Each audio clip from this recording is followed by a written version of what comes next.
All right, let's get into it. You know, when we think of wrath, we usually picture this flash of personal, fiery emotion, one of the deadly sins, right? But today, we're looking at something else entirely. We're talking about wrath not as a feeling, but as a system, a cold, calculating machine.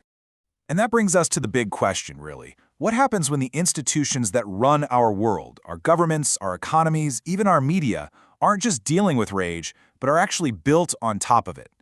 And there it is. That's the core idea. We're going to trace how this thing we once saw as a private spiritual failure became a public bureaucratic function, something that now shapes pretty much everything, from how economies work to what grabs our attention.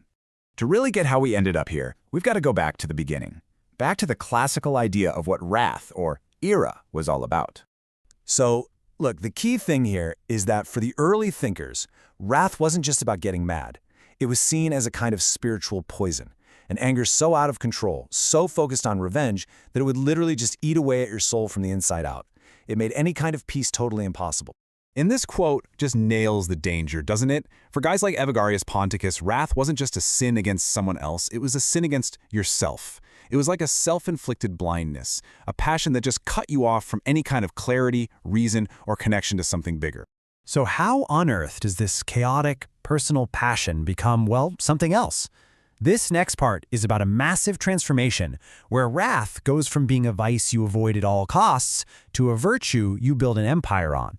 Think about the ancient Greeks. For them, pure wrath had a face, Ares, and he wasn't some noble warrior. Nope, he was the god of raw, unthinking violence. He was the madness of battle, the riot in the streets, the kind of bloodlust that even the other gods found disgusting.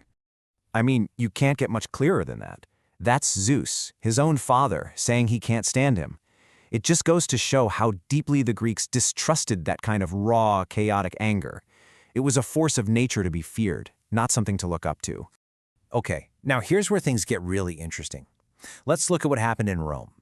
The Romans took that same raw energy of wrath, and they did something new with it. They disciplined it. They institutionalized it.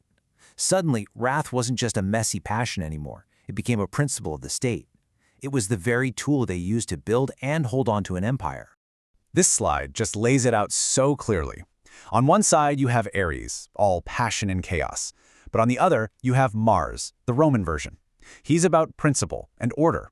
His violence isn't personal, it's policy.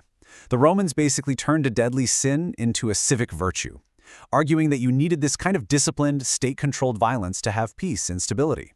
This is the moment institutional wrath is born. So, how does this ancient Roman idea play out today?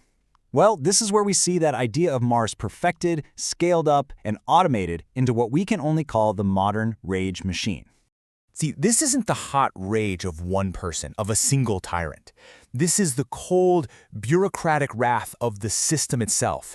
You find it in the procedural violence of the prison system, the impersonal enforcement of militarized borders, the relentless logic of a debt collector, or the detached calculations behind economic sanctions. This is anger turned into infrastructure. And that right there is the key. In our modern world, this kind of systemic violence isn't a sign that the law is failing. For many, it's the whole point of the law, to control people, to protect property, to maintain a very specific kind of order. It's the logic of Mars, but now it's written in spreadsheets and enforced by algorithms.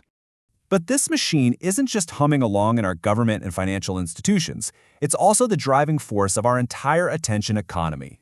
It turns out social media platforms figured out that nothing keeps us glued to the screen, quite like making us angry.